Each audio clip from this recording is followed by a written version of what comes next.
Hello student, today we are starting a new initiative. Her her Mahadev 6 to 12 के initiative हम सब start कर रहे हैं एनसीईआरटी को कंप्लीट करके। हम सब स्टार्ट कर रहे हैं सबसे पहले ज्योग्राफी से। इसमें फर्स्ट चैप्टर है the earth in the solar system और इसमें सिर्फ हम सब मेन पॉइंट को ध्यान में रखेंगे जो कंपटीशन एग्ज़ाम के लिए इम्पॉर्टेंट हो, बाकी और चीज़ों को नहीं, ठीक है। और ये एक बाइलिंगुअल कोर्स होगा जिसमें हिंदी और इंग्लिश दोनों स्टूडेंट को कोई भी प्रॉब्लम ना हो। तो इसमें इम्पॉर्टेंट बताया गया है फर्स्टली स्टार के बारे में। इसमें बताया जा रहा है कि स्टार जब सनसेट हो जाते हैं तो फिर कुछ डॉट्स दिखाई देते हैं आसमान में, वो स्टार होते हैं, ठीक है। और फिर मून के शेप के बारे में बताया जा रहा है कि मून हर वक्त एक शेप का नहीं होता है, मून डिफरेंट टाइम में डिफरेंट शेप के होते हैं। और एक टाइम में जब मून फुल मून होता है तो उसे पूर्णिमा कहा जाता है, ओके। उस मून को पूर्णिमा कहा जाता है, ठीक है। और उसके बाद एक न्यू मून आता है जिसे अमावस्या भी कहा जाता है। सेलेस्टियल बॉडीज़ क्या होते हैं? जितने भी ऑब्जेक्ट, चाहे वो सन हो, मून हो या अदर शाइनिंग ऑब्जेक्ट हो, जितने भी नाइट स्काई में होते हैं सारे सेलेस्टियल बॉडीज़ होते हैं। स्टार भी एक टाइप का सेलेस्टियल बॉडी ही है, ठीक है। फिर उसके बाद है कॉन्स्टिलेशन के बारे में। कॉन्स्टिलेशन पहले के ज़माने में पता, अगर डायरेक्शन के बारे में होना था तो डायरेक्शन को पता करने के लिए आदमी कॉन्स्टिलेशन का यूज़ करते थे, क्योंकि कॉन्स्टिलेशन तारों का एक पैटर्न होता था जिसमें अलग अलग प्रकार के तारे अलग अलग टाइप का डायरेक्शन बताते थे, अलग अलग टाइप का शेप बनाते थे। इसमें पोल स्टार होता था जो नॉर्थ साइड की ओर डायरेक्शन बताता था, जिससे कोई भी आदमी अगर भूले भटके होते थे तो उनको देख के उसको पता चल जाता था कि ये नॉर्थ डायरेक्शन में है तो नॉर्थ साइड इधर है, ठीक है। प्लैनेट्स क्या होते हैं? प्लैनेट्स जो स्टार के मूव करते हैं, मस्ट ऑर्बिट करते हैं प्लैनेट, वही है, ठीक है। जैसे कि हमारा सन भी एक प्रकार का, सन भी एक प्रकार का स्टार है जिसको मूव करते हैं बहुत सारे प्लैनेट, जो आपको पता होगा। It must be big enough to have enough gravity to force it into a spherical shape. इसके पास बहुत ज़्यादा ग्रेविटी होता है जिससे वो स्पेरिकल शेप में सारे प्लैनेट को अपने तरफ राउंड करवाते हैं, ठीक है, ऑर्बिट करवाते हैं। अब सोलर सिस्टम के बारे में, ठीक है, हम अपने सोलर सिस्टम के बारे में पढ़ेंगे कि हमारा सोलर सिस्टम क्या है। तो देखो, हमारा सोलर सिस्टम है the sun, 8 planet, satellite and some other celestial bodies known as asteroid and meteoroids are collectively known as solar system. तो सन भी है, इसमें 8 प्लैनेट्स है, बहुत सारे सैटेलाइट्स हैं, बहुत सारे celestial बॉडीज़ हैं जिसमें एस्ट्रॉयड, मेट्रॉइड सब आते हैं और इनको कलेक्टिवली बोला जाता है सोलर सिस्टम, ठीक है। देखिए, ये है हमारा सोलर सिस्टम, ये है हमारा सन जिसके चारों ओर ये सारे इतने सारे प्लैनेट राउंड करते हैं। कितने सारे प्लैनेट हैं? 8 प्लैनेट हैं। Mercury, Venus, Earth, Mars, Jupiter, Saturn, Uranus, Neptune, ये सारे प्लैनेट हैं जो हमारे सन के ओर राउंड करते हैं, ठीक है। अब इसके बाद हम सन के बारे में पढ़ते हैं। सन क्या है? हमारा सन क्या है, ठीक है। Sun is a yellow dwarf star, a hot ball of glowing gases at the heart of the solar system. Sun क्या है? येलो ड्वार्फ स्टार है, जो येलो तरीके का है, येलो तरीके का दिखता है, ड्वार्फ स्टार है, ठीक है। ये एक हॉट बॉल है जो हमारे सोलर सिस्टम का हार्ट है, जो बीच में है, हमारे सोलर सिस्टम के लिए सबसे इम्पॉर्टेंट है। Its gravities hold everything from the biggest planets to tiny debris in its orbits. इसका ग्रेविटी इतना ज़्यादा है कि ये बहुत बड़े बड़े प्लैनेट से लेकर टीनी टीनी और जो डेब्रिस होते हैं उनको अपने चारों ओर ऑर्बिट्स करवाता है। लैटिन वर्ड से ये सन आया है जिसको सोल बोला जाता है, ठीक है। और देखिए, the sun is the largest object within our solar system. हमारे सोलर सिस्टम में सबसे लार्जेस्ट ऑब्जेक्ट भी ये सन ही है, ठीक है। Comprising 99.8% of the systems mass. 99.8% system का मास सिर्फ सन पे आधारित है। The sun is located at the centre of our solar system and earth orbit 93 million miles away from it. Earth हमारा जो अर्थ है वो सन को कितने माइल अवे से राउंड ऑर्बिट करता है? 93 मिलियन, ओके, इसको याद रखना है। Through massive, the sun's tail is not as large as other types of stars, is classified as a yellow dwarf star. ये और उतना बड़ा भी नहीं है जितना और सारे स्टार होते हैं, ये बहुत सारे स्टारों के मुताबिक छोटा ही है, बट ये एक येलो ड्वार्फ स्टार है. The sun's magnetic field spread throughout the solar system via the solar wind. Solar wind होता है जिसके द्वारा ही सन का मैग्नेटिक फील्ड पूरा ऑर्बिट कर स्प्रेड किया हुआ है, जिससे सारे प्लैनेट हमारे सन को ऑर्बिट करते हैं उसके ग्रेविटेशनल फोर्स की वजह से.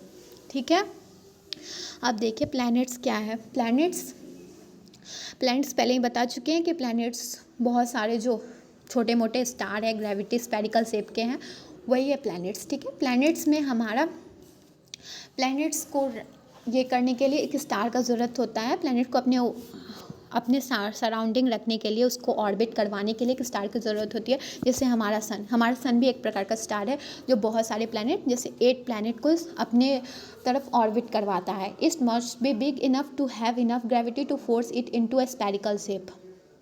तो प्लैनेट कितना होता है, इतना तो बिग इनफ होता है कि उसका ग्रेविटी ऐसा हो स्टार का कि ना उसको स्फेरिकल शेप में अपने चारों ओर राउंड करवाए. ठीक है, it must be big enough that its gravity cleared away any other object of a similar size near its orbit around the सन.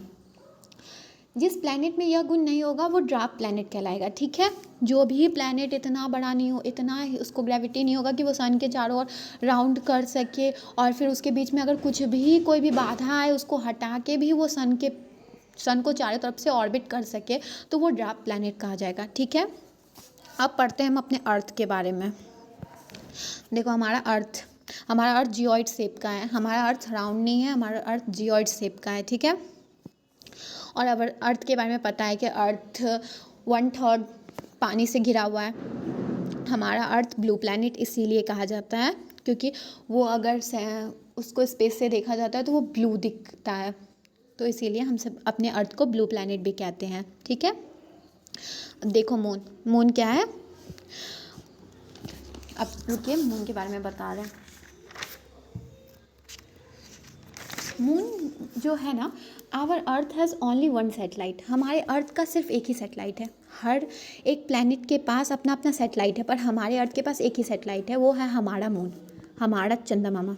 ठीक है, its diameter is only 1/4 that of the earth. इसका सिर्फ diameter 1/4 है हमारे अर्थ के.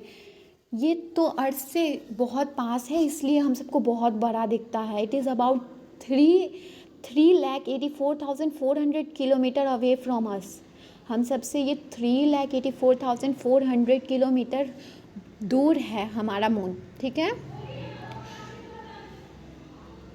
अगर हम सब इस चीज़ को अगर कंपेयर करें कि सन से हमारा दूरी कितना है और मून से दूरी कितना है, तो सन हमसे बहुत दूर है. मून के मुताबिक हमारा सन हमसे बहुत दूर है. यहाँ पे दिया हुआ है 3,84,400. इसको याद रखना है कि हमारा मून हमसे 3,84,400 अवे है. ठीक है, मून हमारे पृथ्वी को जब रोटेट करता है, पृथ्वी का ऑर्बिट करता है, तो उसको 27 डेज़ लगते हैं. ठीक है, 1 स्पिन जिसमें वो कंप्लीट करता है. और हम सबको इसीलिए सिर्फ मून का 1 साइड भी दिखाई देता है. Moon does not have condition favourable for life. Moon में ऐसा कंडीशन नहीं है कि जो लाइफ वहाँ पे डिपेंड कर सकते हैं. मून में क्या क्या है, माउंटेन्स हैं, प्लेन्स हैं, डिप्रेशंस हैं मून के सरफेस पे. ठीक है, मून के सरफेस पे क्या क्या है, माउंटेन्स, प्लेन्स, डिप्रेशंस, ये सब हैं. They cast shadows on the surface of moon. इससे ही मून के सरफेस पे शैडोज बनते हैं इन्हीं प्लेन्स के, माउंटेन और डिप्रेशन की वजह से. ठीक है, अब एस्ट्रॉइड क्या है. Asteroid apart from stars, planets and satellites, there are numerous tiny bodies which also moves around the sun. This bodies are called asteroids. देखो, अपार्ट फ्रॉम स्टार्स जो हैं, प्लैनेट्स हैं, सैटेलाइट्स हैं, और न्यूमरियस टीनी बॉडीज़ है बहुत सारा. इसके अलावा जो भी हमारे सन को मूव करते हैं, जो भी हमारे सन के अराउंड मूव करते हैं, उनमें एक है एस्ट्रॉइड्स भी. ठीक है, फिर मेट्रॉइड्स क्या होता है. The small piece of rocks which moves around the sun are called meteoroids.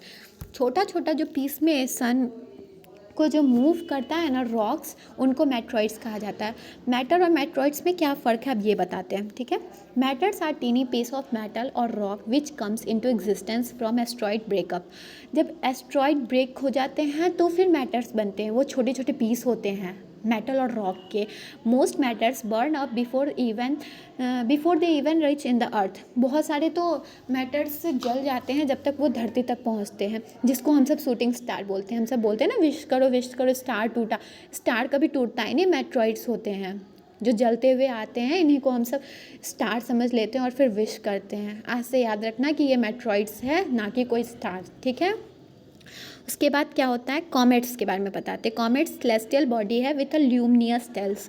अगर किसी भी सेलेस्टियल बॉडी का ल्यूमिनियस टेल है तो वो एक कॉमेट है, ठीक है।